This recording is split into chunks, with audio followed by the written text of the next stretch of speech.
আমরা যে দুধ খাই সেই দুধ কিন্তু কোনো গরুই স্বতঃস্ফূর্তভাবে আমাদেরকে দেয় না, বরং আমরাই জোর করে তার কাছ থেকে কেড়ে নিই।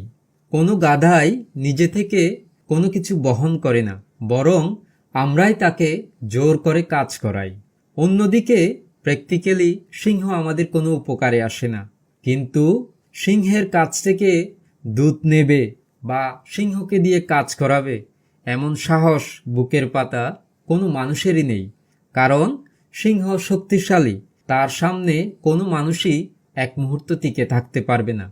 অথচ সম্মান করে আমরা তাকে উপাধি দিচ্ছি রাজা হিসেবে।